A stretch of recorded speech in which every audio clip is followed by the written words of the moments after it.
In this lesson, we're going to discuss changing default configurations. Now, whenever you install a new piece of hardware or software, there are certain default configurations that they're going to utilize. These defaults or factory settings are usually not configured with security in mind, but instead, they're configured to allow a new user to more quickly install and use the new piece of hardware or software. Unfortunately, if you leave these default configurations in factory settings, this is going to pose a big security risk for your systems that a malicious threat actor can exploit. So let's take a look at some of these default configurations that we should consider modifying, including default passwords, unneeded ports and protocols, and closing extra open ports on your system to create a stronger security posture on your devices instead of relying on those default configuration settings. Now, first, we have default passwords.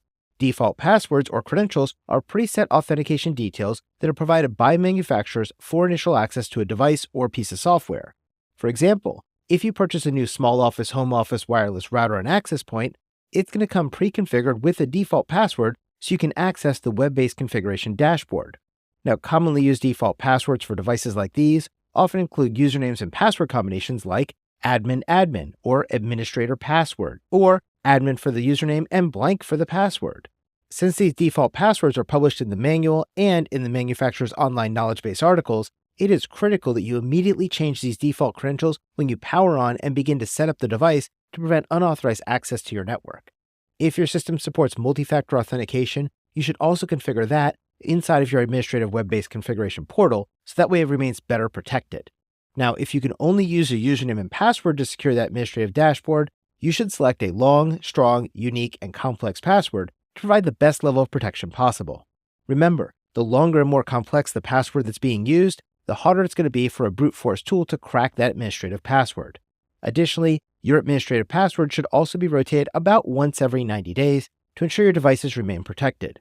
Since we want to use long, strong, and complex passwords, though, we should also rely on a password manager to create and store all these passwords to ensure they remain secure and that we don't forget them.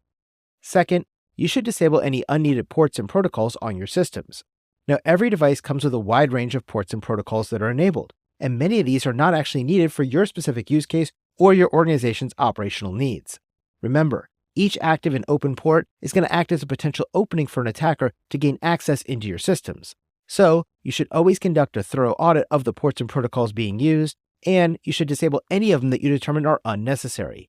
By minimizing the number of active ports and running protocols, you'll be able to significantly reduce your attack surface and the probability of a successful attack being conducted against your organization.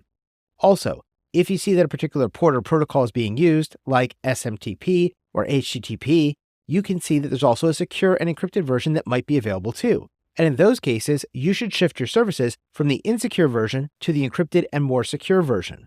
So for example, instead of using HTTP over port 80, you should use HTTPS over port 443 instead. Or instead of using SMTP to send your emails over port 25, you can use SMTPS over port 587 or port 465 instead. Third, you should check for any open ports on your devices. Now, many of our devices are going to have ports open by default, and these are ports that we might not ever use in the real world. For example, I've run across several devices that have port 22, 23, 80, and 443 open by default when you first power on the device. Now, this is because the manufacturer wants to provide maximum compatibility, so they've opened 2 ports for each service. In the example of port 22 for SSH and port 23 for Telnet, this allows for remote access to the device. But as a security professional, we would never ever want to use Telnet because it is completely insecure and sends all of our communications in an unencrypted format. So, we should close port 23 to prevent Telnet from being used on this system. Similarly, if you only need port 443 for secure web communications, you can go ahead and close port 80 to prevent anyone from using this less secure version of the hypertext transfer protocol.